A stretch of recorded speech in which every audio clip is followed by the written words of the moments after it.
E aí galera, beleza? Professor Michel de Biologia aqui para mais uma aulinha de Ecologia. Nós vamos discutir agora análise populacional em Ecologia e o conceito de sucessão ecológica. Ora, aquilo que a gente vê lá na geografia sobre população, a gente vai aplicar agora para todas as espécies que nós temos na natureza, com alguns parâmetros a mais. Então, no próximo slide, nosso primeiro passo é lembrar e redefinir população, grupo de seres da mesma espécie que habitam uma área. Ora, quero entender como essa população está instalada, se ela tem risco de extinção, se ela está em desenvolvimento, que parâmetros que eu tenho. O número total de indivíduos é um parâmetro, sem dúvida nenhuma, mas eu preciso saber se eu tenho muitos indivíduos numa área pequena ou numa área grande. Então, a densidade demográfica é um parâmetro interessante, porque eu determino quantos indivíduos eu tenho pela área total, número de habitantes dividido pela área. Dessa maneira, eu sei, olha, se a área é restrita para um grande número de indivíduos, aumenta a chance deles estarem lutando, brigando entre si por espaço, por alimento ou por reprodução. Então, a competição intraespecífica entre seres da mesma espécie será maior quanto maior for a densidade demográfica. Isso é um parâmetro interessante de avaliação.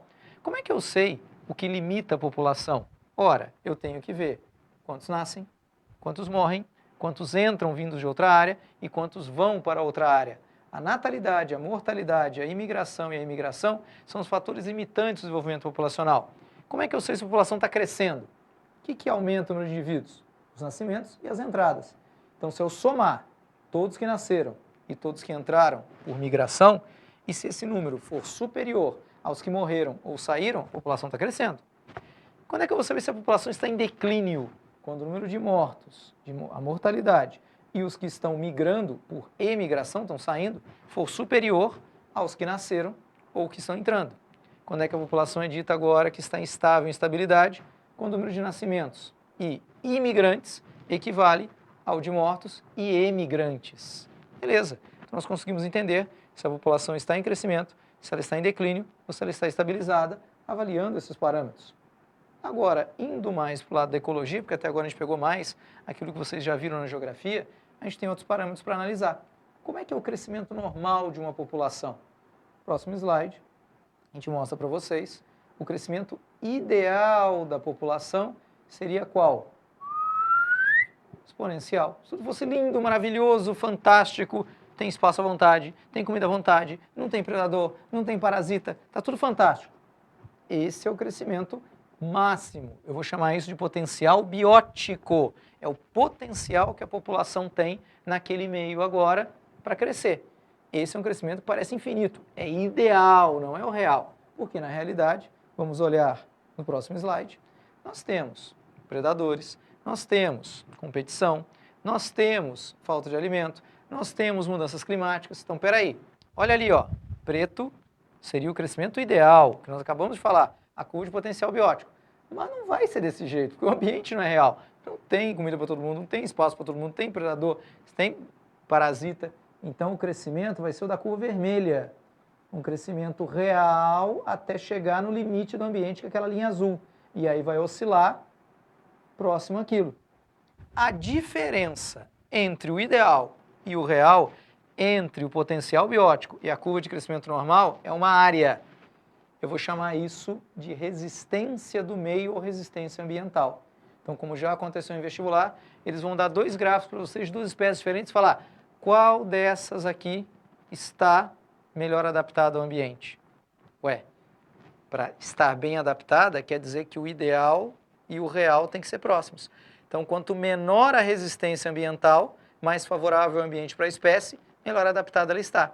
E qual é o caso onde eu tenho maior dificuldade para a adaptação da espécie? Quando a área é maior, quando está muito longe o crescimento real do crescimento que seria ideal da população, que nós conseguimos calcular matematicamente. Então, aquela área, a resistência ambiental, se ela for maior, está demonstrando a dificuldade de adaptação. Se ela for menor, quer dizer que o crescimento está próximo do ideal. Então, a espécie está bem adaptada no meio, ela está se dando muito bem, o ambiente é favorável para ela. Então, meus amores, vocês vão ter gráficos para analisar, não simplesmente para decorar. Tem que tomar muito cuidado com isso, mas não é um conceito difícil. Tá? Com esse conceito de ecologia, agora no próximo slide, a gente pode falar para vocês da transformação que ocorre no ambiente pela chegada contínua de novas espécies. Essa transformação no ecossistema, na comunidade propriamente dita, é o que eu vou chamar de sucessão ecológica. Esse é um processo de transformação lento, gradual, no qual novas espécies vão chegando no ambiente, vão transformando o meio, permitindo que outras se instalem, aumentando progressivamente a complexidade das cadeias e teias alimentares. Então, vamos imaginar agora, eu tenho uma rocha formada por derramamento de lava, que houve agora o seu resfriamento. Essa rocha não tinha vida nenhuma. Ah, já vai poder ter um animal ali como um lobo? Não, ele vai comer o quê? Ali é rocha pura.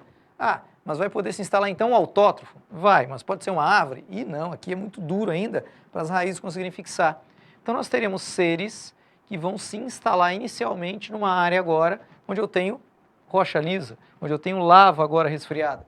Então, por exemplo, eu teria os líquens como exemplo de espécie pioneira que consegue se instalar numa área fazendo fotossíntese, porque o líquen é formado pela simbiose de algas e fungos, e vai lentamente aumentando o intemperismo, erodindo a superfície da rocha, deixando a rocha agora formada por uma camada mais porosa. Aí, se o vento ou um pássaro traz agora um esporo de um musgo, esse musgo consegue desenvolver. Então, inicialmente, eu só tinha líquen no começo, na essese ou esseses, que era a primeira etapa com a espécie pioneira, autótrofa, mas aí ela foi transformando o meio, permitiu agora que um musgo se instalasse. Os rizóides do musgo crescem, aceleram o intemperismo, aí fica mais fofinho, eu posso ter agora o crescimento de uma gramínea, depois de uma pteridófita como uma samambaia, aí agora eu posso ter formigas que se alimentam nessas folhas, aí eu posso ter pássaros que se alimentam dessas formigas. Vejam vocês que o número de espécies vai aumentando, a complexidade das cadeias e teias alimentares também.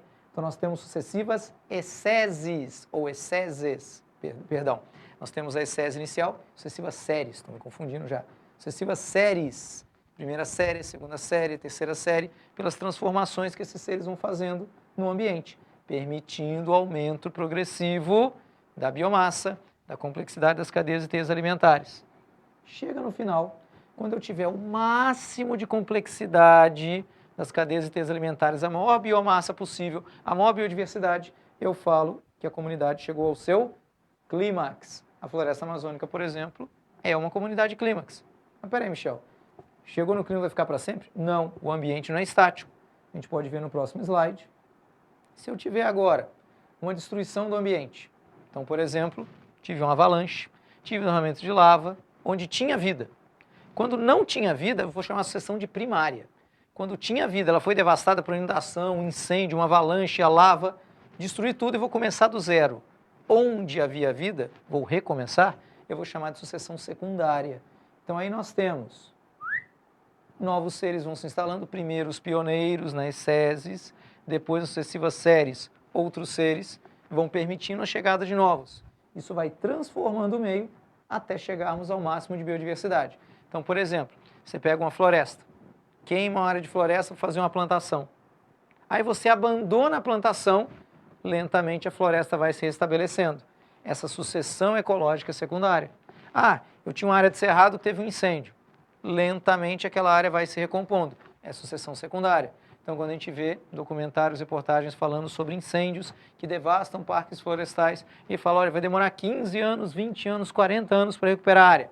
É o tempo necessário para a sucessão ecológica ser determinada até retornar ao clímax que era encontrado anteriormente. Se eu pensar na produtividade, na taxa fotossintética agora dos produtores, tudo que eles produzem tem que sustentar agora os consumidores. No começo, na comunidade inicial, na esseses, só tem produtor. Os pioneiros são autótrofos. Então, a taxa fotossintética é superior à taxa respiratória.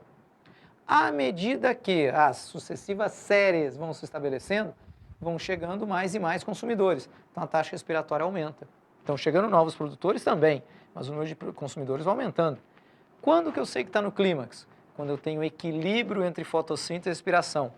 Toda a taxa fotossintética da comunidade de produtores equivale ao consumo pelos próprios produtores e consumidores. Então, eu tenho equilíbrio entre a fotossíntese e a respiração da comunidade.